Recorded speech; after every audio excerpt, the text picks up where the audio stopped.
చైతన్య రథం ప్రేక్షకులకు స్వాగతం, నమస్కారం. నేటి మన చైతన్య రథం ప్రధాన వార్తలు. అమెరికా సుంకాలతో ఆక్వా కుదేలు, అభివృద్ధి సంక్షేమం టీడీపీ సిద్ధాంతం, శిథిలాల నుంచి శిఖరాలకు రాష్ట్రంలో మళ్లీ చంద్రోదయం, అభివృద్ధిలో ఏపీ పరుగులు, ధర్మబద్ధ జీవనానికి నిలువెత్తు నిదర్శనం శ్రీరాముడు, లోకేష్ మాటంటే మాటే, నేడు మరో విడత పేదలకు పట్టాభిషేకం, ఆదర్శ పాలకుడు శ్రీరాముడు, తెలుగు ప్రజలకు ముఖ్యమంత్రి చంద్రబాబు శ్రీరామ నవమి శుభాకాంక్షలు తెలియజేశారు.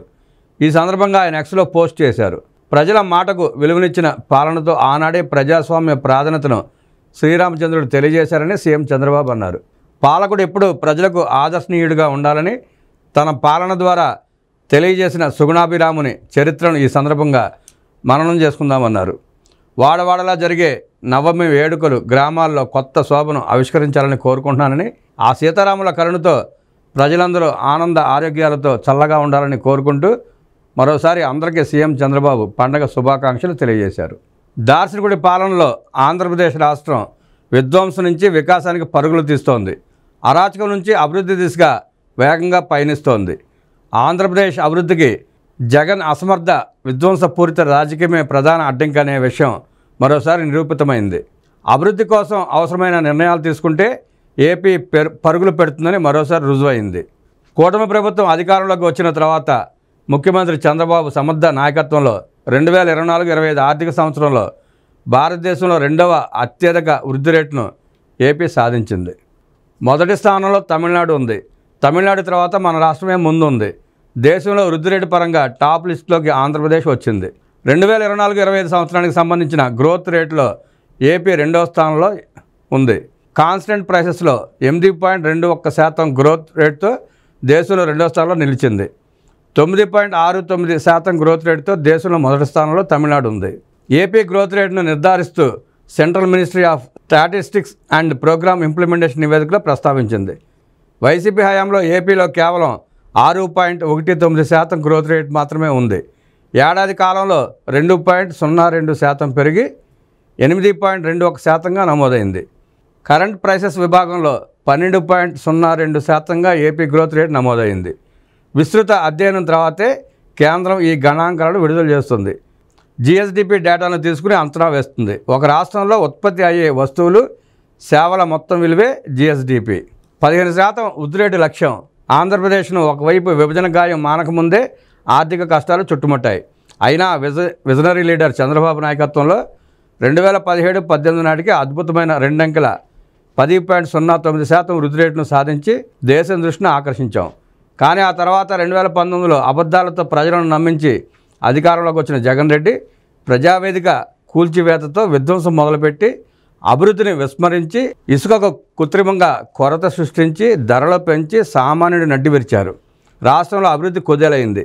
జగన్ పాలనలోని ఆ విధ్వంసానికి కరోనా మహమ్మారి తోడై 2020-21 నాటికి వృద్ధి రేటు 1.52% పడిపోయి రాష్ట్రం అగాధంలో కూరుకుపోయింది.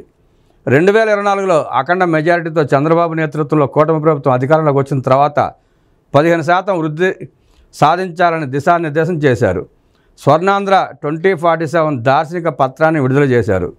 ప్రగతిపై నిరంతరం సమీక్షలు చేసుకుంటూ మొక్కవని దీక్షతో ముందుకు సాగుతున్నారు. ఒక్కో అడుగు వేస్తూ చిన్న విజయాలను కూడా సంబరంగా జరుపుకుంటూ పట్టుదలతో ప్రయత్నించి ఆ అగాధం నుండి లేచి నిలబడ్డాం. వ్యవసాయ రంగం, పరిశ్రమలు నూతన శక్తితో ఊపిరి పోసుకున్నాయి. సేవా రంగం కూడా విస్తరిస్తోంది. పెట్టుబడులు వెల్లువెత్తుతున్నాయి. యువతకు ఉద్యోగాలు లభిస్తున్నాయి. గత ప్రభుత్వం చాలా కీలక రంగాల్లో నిర్ణయాలు తీసుకోకుండా కనీసం పాత ప్రతిపాదనలు ముందుకు తీసుకెళ్లే ప్రయత్నం చేయకుండా ఆపేసింది. చంద్రబాబు నేతృత్వంలో కూటమి ప్రభుత్వం రాగానే ముందుగా అలాంటి సమస్యలను పరిష్కరించింది. అలాగే పెట్టుబడులు పెరగడం, స్పీడ్ ఆఫ్ డూయింగ్ బిజినెస్, పారిశ్రామిక విధానాల సంస్కరణలు, పెట్టుబడులను ఆకర్షించేలా తీసుకున్న నిర్ణయాలు ఆర్థిక అభివృద్ధికి దోహదపడుతున్నాయి.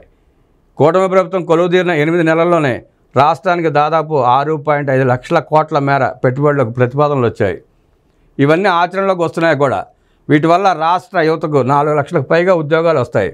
అభివృద్ధి వికేంద్రీకరణలో భాగంగా రాష్ట్రంలోని ఒక్కో ప్రాంతానికి ఒక్కో తరహా పరిశ్రమను రప్పించేందుకు ముఖ్యమంత్రి చంద్రబాబు, మంత్రి నారా లోకేష్ కృషి చేస్తున్నారు.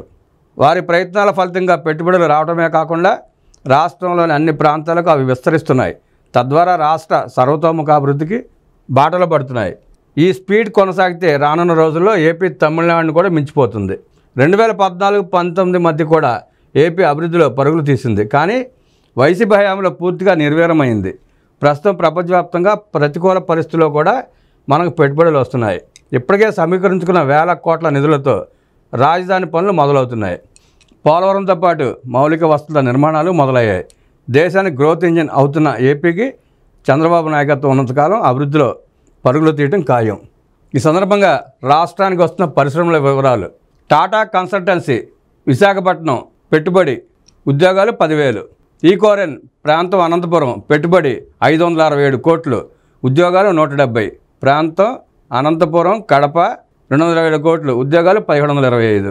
ఆర్ఎస్ఎల్ మిట్టల్ ప్రాంతం అనకాపల్లి పెట్టుబడి 1,35,964 కోట్లు ఉద్యోగాలు 55,000. ఎన్హెచ్పిసి ఏపీ జెన్కో కర్నూలు 1,00,000 కోట్ల పెట్టుబడి ఉద్యోగాలు 7,000. యాక్షన్ టెసా పెట్టుబడి 1,175 కోట్లు ఉద్యోగాలు 2,500. హీరో ఫీచర్స్ ఎనర్జీస్ పెట్టుబడి 2,000 కోట్లు ఉద్యోగాలు 650. గ్రీన్కో రాష్ట్ర వ్యాప్తంగా పెట్టుబడి 16,500 కోట్లు ఉద్యోగాలు 4,825. టాటా పవర్ అనంతపురం ప్రాంతం పెట్టుబడి 2,000 కోట్లు ఉద్యోగాలు 1,380. ఆస్థా ఎంటర్ప్రైజెస్ ఉమ్మడి కడప జిల్లా పెట్టుబడి 8,240 కోట్లు ఉద్యోగాలు 4,000. సేల్ కడప నంద్యాల ప్రాంతం పెట్టుబడి 1728.42 కోట్లు ఉద్యోగాలు 1,035. ఎల్జీ ఎలక్ట్రానిక్స్ ప్రాంతం శ్రీ సిటీ పెట్టుబడి 5,001 కోటి ఉద్యోగాలు 1,945. ఎన్టీపీసీ గ్రీన్ ప్రాంతం విశాఖపట్నం పెట్టుబడి 1,85,000 కోట్లు ఉద్యోగాలు 57,000. భారత్ పెట్రోలియం రామాయంపట్నం పెట్టుబడి 96,862 కోట్లు ఉద్యోగాలు 3,000. రిలయన్స్ ఇండస్ట్రీస్ లిమిటెడ్ రాష్ట్ర వ్యాప్తంగా పెట్టుబడులు 65,000 కోట్లు ఉద్యోగాలు 2,55,000. ఈకోరెన్ ప్రాంతం కర్నూలు నంద్యాల పెట్టుబడులు 3,142 కోట్లు ఉద్యోగాలు 1,200. ఈకోరెన్ కర్నూలు ప్రాంతం పెట్టుబడి 4,435 కోట్లు ఉద్యోగాలు 630. ఇవి రాష్ట్రానికి కూటమి ప్రభుత్వం వచ్చిన తర్వాత చంద్రబాబు నాయుడు గారు ముఖ్యమంత్రి అయిన తర్వాత వస్తున్న కంపెనీలు. ఉద్యోగాలు చూశారు కదా, జనవరిలో ప్రధానమంత్రి గారు శంకుస్థాపన చేశారు. ఆ తర్వాత పెట్టుబడి వరదలు మొదలైంది, శంకుస్థాపనలని, ప్రారంభోత్సవాలని, పనులు జరుగుతున్నాయి. మొన్న రిలయన్స్ ప్రకాశం జిల్లాలో స్థాపించారు, శంకుస్థాపన చేశారు. అనేక కార్యక్రమాలు జరుగుతున్నాయి. వాటితో పాటు అమరావతి పనులు మొదలవుతున్నాయి. పోలవరం స్టార్ట్ అయింది. రాష్ట్రం సర్వతోముఖ అభివృద్ధి చెందుతుంది. అది పనివాడికి పనికిమాలిన వాడికి ఉన్న తేడా.